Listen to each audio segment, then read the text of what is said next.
सड़कों पर अक्सर आप नौजवानों को तेज़ रफ्तारी और ख़तरनाक अंदाज में मोटरसाइकिल रेस करते देखते भी हैं और ये एक बड़ा आम सा मंजर है।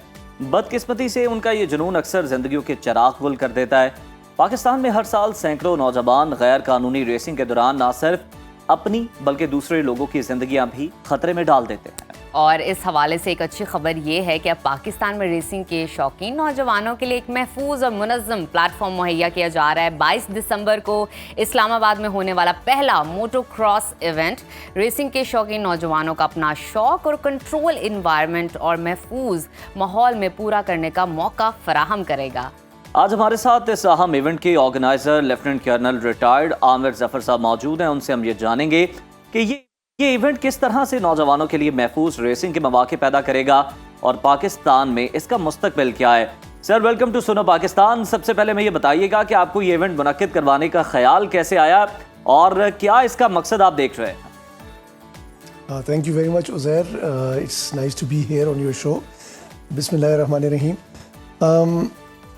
मेरा क्योंकि फ़ौज में जो मैंने 25 ईयर्स गुजारे उसके अंदर मेरा ज़्यादातर स्पोर्ट्स के शोबे के साथ जो है वो वास्ता रहा, तो इस वजह से आफ्टर रिटायरमेंट आई थॉट कि चलें इसी स्पोर्ट्स को लेके आगे चलते हैं। और क्योंकि मेरा हैवी बाइकिंग से काफ़ी शौक़ है मेरा, एंड मैंने एक क्लब भी बनाया हुआ है रोड रेबल्स के नाम से पिंडी इस्लामाबाद में। It's one of the most, it's the largest and most organised club in Pindi Islamabad, if you allow me to say. तो वहाँ पे रहते हुए मुझे ये नज़र आया कि क्योंकि हम ज़्यादा रोड पे होते थे और ये बच्चे जो हमें देख के और वो अपनी छोटी छोटी बाइक्स के ऊपर रेस लगाना शुरू कर देते थे, बगैर हमें देखे भी यही करते थे, तो उसमें जो वो डैमेज अपने आप को करते थे और जो बाकी कम्यूटर्स को ख़तरा करते थे, तो I said to myself कि if one man can make a difference, ये हमेशा बात सुनी है, तो why not that should be me. तो इस ज़ुमरे में चलिए इन बच्चों के लिए कुछ करते हैं।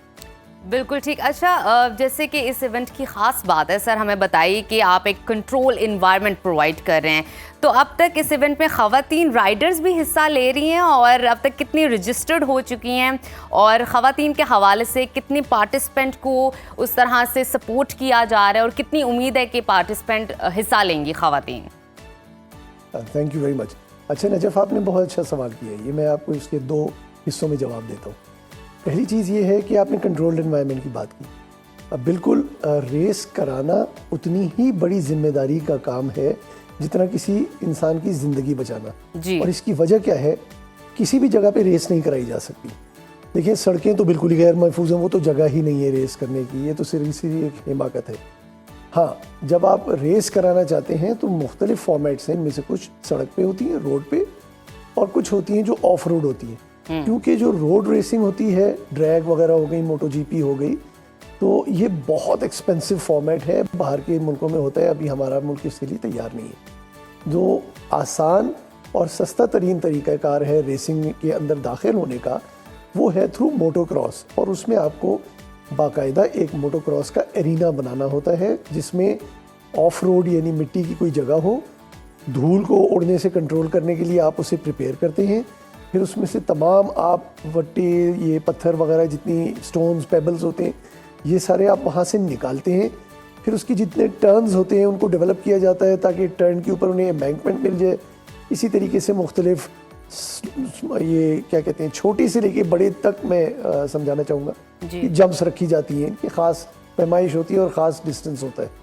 तो ये चीज़ बनाने में क्योंकि काफ़ी पैसे लगते हैं, इस वजह से कोई बनाता नहीं है।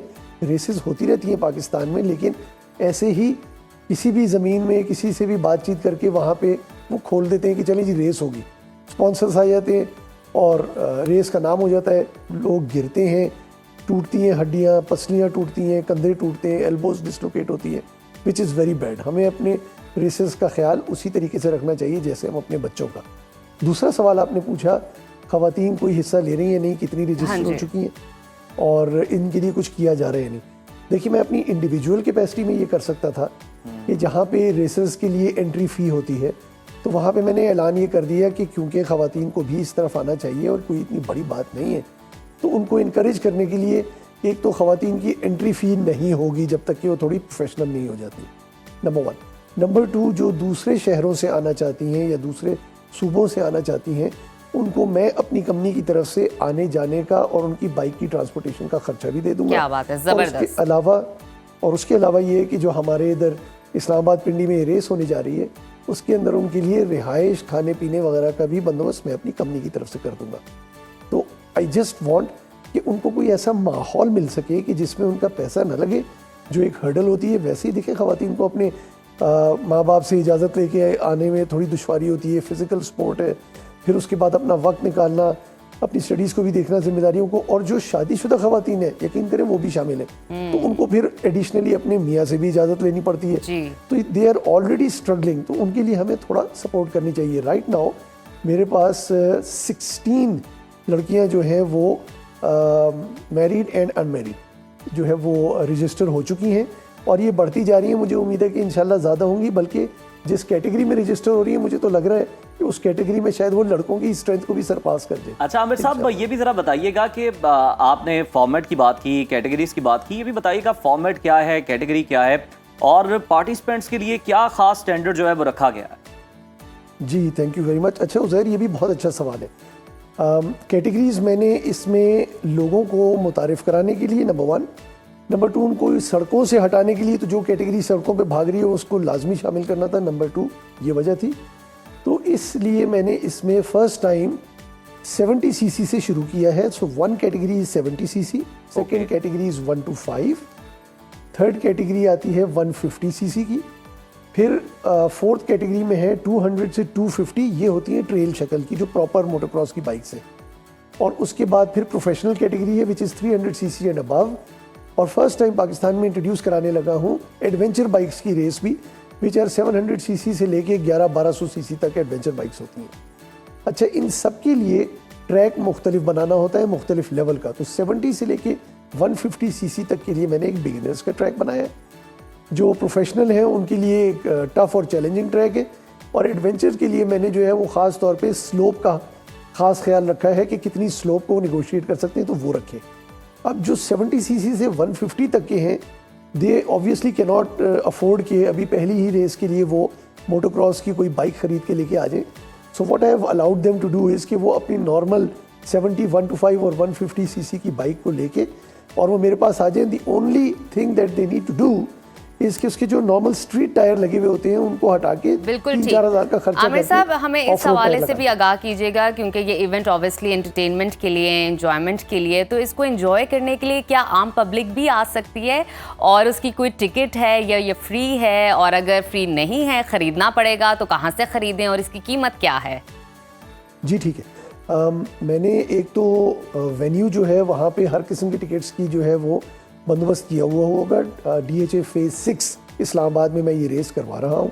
वहाँ पे वेन्यू पे हर मुख्तलिफ लेवल की जो इंक्लोजर्स हैं उनके टिकट्स अवेलेबल होंगे। उसके अलावा DHA फेज़ 2 के अंदर जो सेंट्रल पार्क है, बहुत अच्छी मतलब सेंट्रल जगह है जाने की, तो वहाँ पे एक कैफ़े है ब्लिस कैफ़े के नाम पे, उन लोगों ने एग्रीमेंट कर लिया था रखने के लिए, तो उनके पास टिकट रखाए हुए हैं। इसके अलावा जो ये जो टिकट की फ़ी है ये पब्लिक के लिए मैंने फ़र्स्ट टाइम बिल्कुल फ्री रखी हुई है, लेकिन जो डिलक्स और दूसरे VIP स्टैंड्स वगैरह हैं उनकी थोड़ी सी फ़ीस है, मतलब अराउंड 1500 समथिंग लाइक दैट। जो रेसर्स हैं 70 कैटेगरी से लेके ऊपर प्रोफेशनल तक, इनकी जो फ़ी है वो 1500 से लेके, और एंट्री फ़ी 1500 से लेके 5000 तक जाती है, and that all will be done only at the venue इंशाल्लाह। बिल्कुल ठीक है आमिर साहब, इवेंट की कामयाबी के लिए हमारी तरफ से आपको बेस्ट विशेस हैं। बहुत शुक्रिया आपके वक्त का, और बिल्कुल एक बड़ी अच्छी जो है वो होने जा रही है, और जो वहाँ पे पार्टिसिपेट करें वो तो एक्साइटेड हैं।